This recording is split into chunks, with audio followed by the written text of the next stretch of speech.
पहाड़ी जंगलों में बड़ा खूबसूरत मौसम हो रहा था। उसी खूबसूरत मौसम को देखते हुए टुन्नी चिड़िया अपने आप से बोलती है, आज तो मैं खुले आसमान में पेड़ के नीचे बैठकर खाना खाऊंगी। मौसम बड़ा सुहाना जो है। देखो, ठंडी ठंडी हवा चल रही है और बादल छाए हुए हैं। ऐसा लग रहा है मानो दुनिया की सबसे खूबसूरत जगह यही हो। ऐसा बोलकर वो अपनी खिचड़ी खा रही थी।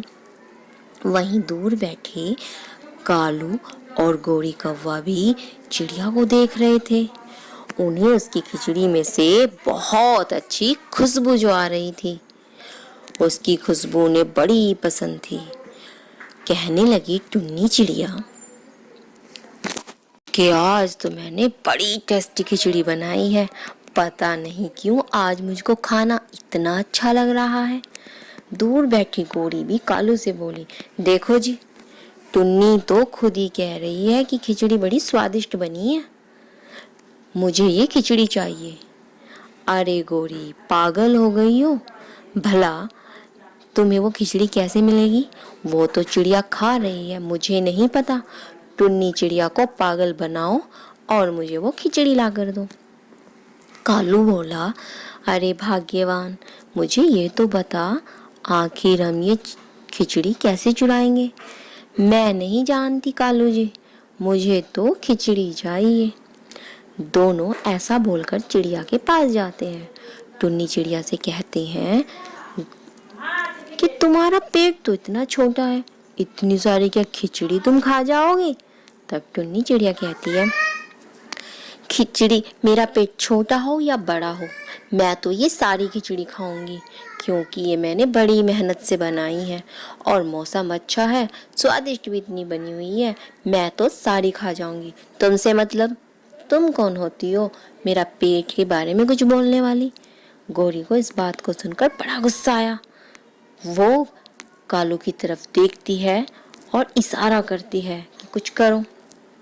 तभी कालू अपनी चालाकियों से कहता है टुन्नी को, अरे टुन्नी, तुम्हारे पीछे ये क्या चीज? जैसे ही टुन्नी अपने पीछे मुड़कर देखती है, वैसे ही कालू उसकी खिचड़ी का बर्तन लेकर भाग जाता है और दूर जाकर कालू और गोरी अब वो खिचड़ी खाने लगते हैं।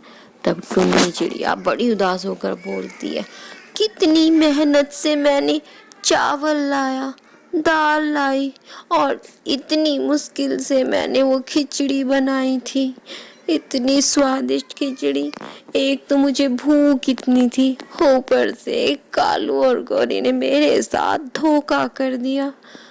वो जोर जोर से रोने लगी, किंतु ऐसा देखकर गोरी और कालू जोर जोर से हंसने लगे। गोरी कहती है कालू से, देखो जी, पेट तो भर गया, मौसम भी बहुत अच्छा है, तो क्यों ना चलकर कबूतरी की टांग खींची जाए। हाँ, बात तो तुम सही कह रही हो। वो पहाड़ियों में उड़ते उड़ते दूर गए। वहां पर उन्हें जादुई परी मिली। जादुई परी से बोले, अरे जादुई परी, हम बहुत परेशान हैं। तुम क्यों परेशान हो भाई?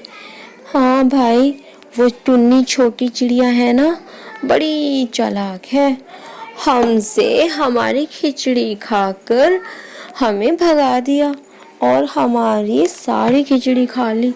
तुम्हें पता है, हमने बड़ी मुश्किल से बनाई थी, किंतु वो हमें बहुत मारती है। हम मासूम पक्षी भला जाए तो जाए कहाँ? तब परी कहती है, अच्छा, कोई मेरे जंगल में एक पक्षी से दूसरे को परेशान करे, ये मुझे बिल्कुल पसंद नहीं।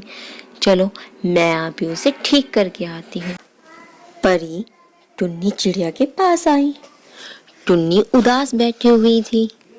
उसने कहा, बताओ, कितने बुरे हैं ये कालू और गोरी, मेरी सारी खिचड़ी खा गए। परी दूर से सुन रही थी। परी आती है और टुन्नी से कहती है, टुन्नी चिड़िया, तुम इतनी छोटी हो, इतनी अच्छी और प्यारी लगती हो, किंतु इतने बुरे काम क्यों करती हो? परी, मैंने क्या किया परी? तुमने तुमने गौरी और कालू की खिचड़ी चुरा ली। वो इतनी मेहनत से चावल और दाल लाए और तुमने उनकी खिचड़ी चुरा ली। शर्म आनी चाहिए। ये इतना अच्छा जंगल है, सब लोग कितने प्यार से रहते हैं।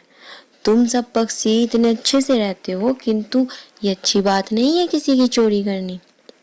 अब मैं तुम्हें इसका दंड दूंगी। जैसे ही परी उसे दंड देने वाली होती है तो टुन्नी चिड़िया जोर जोर से रोने लगती है। टुन्नी चिड़िया कहती है, हाँ हाँ परी, तुम भी मुझे मारो, मुझे सब पक्षी मारते हैं, मुझ पर इल्जाम लगा देते हैं गौरी कालू, और उनकी बातों में आ जाते हैं सब। पहले मुझे तोते से पिटवाया, अब उन्होंने तुम्हें भेज दिया। आखिर मुझ पर कोई विश्वास क्यों नहीं करता? मुझे नहीं पता कि वो मुझ साथ ऐसा क्यों करते हैं। चिड़िया पर दया आ जाती है, वो उसकी बात पर यकीन भी कर लेती है। तब परी टुन्नी चिड़िया को कहती है, मैं तुम्हें कैंडी देती हूँ। इस कैंडी को जिस भी पक्षी को तुम दोगे वो तुम्हारी बात मानने लगेगा। वो कैंडी देकर परी वहां से चली जाती है। कुछ देर बाद कालू और गौरी कहते हैं, अरे कालू, आवाज नहीं आई टुन्नी चिड़िया की। हाँ हाँ, मुझे ऐसा लगता है कि परी ने कुछ ज्यादा ही मार दिया, तभी तो उसकी आवाज नहीं आ रही। दोनों जाकर देखते हैं कि टुन्नी चिड़िया तो एक पेड़ पर बैठी मौसम का मजा ले रही है। तब कालू को गौरी कहती है, अरे मुझे लगता है परी ने इसको कुछ किया ही नहीं। हाँ, तो क्यों ना हम कबूतरी के पास चले? हाँ हाँ, चलते हैं और उसे कहते हैं कि तुम्हारा जो कल दाना चुराया था वो चिड़िया ने चुराया था, उसे क्या पता उसका दाना हमने चुराया था। ऐसा कहकर वो कबूतरी के पास जाते हैं और कहते हैं, कबूतरी कबूतरी, तुम्हें पता है कल तुम्हारा दाना चुराने वाले चोर कौन था? कौन था? मुझे अभी बताओ, मैं बताती हूँ उसको डंडे से मारती हूँ।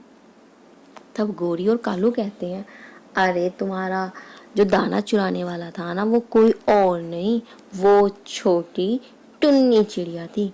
अच्छा, मैं उसे अभी बताती हूँ। कबूतरी उड़ते उड़ते टुन्नी के पास पहुंचती है और टुन्नी के पास पहुंचकर बोलती है, चोर, तुमने कल मेरा दाना चुराया था। उसने कहा। टुन्नी ऐसा सुनकर दंग हो गई।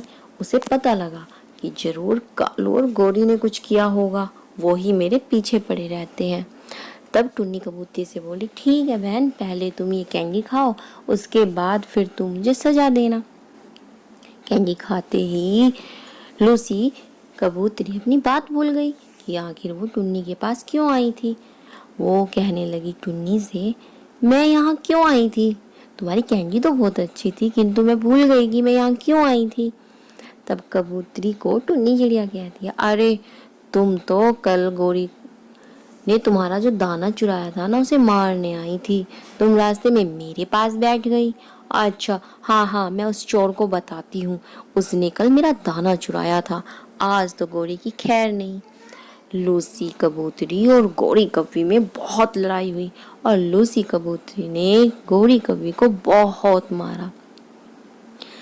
कालू को जब ये पता चला तो कालू गौरी से कहता है, देखो भाई, अब तो ऐसा लगता है अब हमें चील के राजा के पास जाना चाहिए और बताना चाहिए कि हमारे जंगल की जो खबर है ना, वो टुन्नी चिड़िया बाहर पहुंचाती है और जंगल के राजा हैं चील महाराज, क्यों ना उनके पास जाया जाए। ये यहाँ से चली भी जाएगी और हम इसके घर पर कब्जा कर लेंगे। हाँ, बात तो तुम सही कह रहे हो। दोनों उड़ते उड़ते चील किंग राजा के पास गए। चील के पास जाकर बोले, राजा जी, हमारे जंगल की जो बात बाहर पहुंचाता है ना, वो कोई और नहीं, छोटी नन्ही चिड़िया है। तुम्हें पता है कल हमारे जंगल में बरसात होने वाली थी, किंतु चिड़िया ने ये खबर बाहर पहुंचा दी और पास के जंगल के राजा ने गिरजू बादल को अपने यहाँ बुला लिया। अच्छा, इतनी बड़ी गलती टुन्नी चिड़िया की। चील क्रोधित होकर तुरंत टुन्नी चिड़िया के पास जाता है और टुन्नी चिड़िया अपनी ओर आता चील देखकर घबरा जाती है।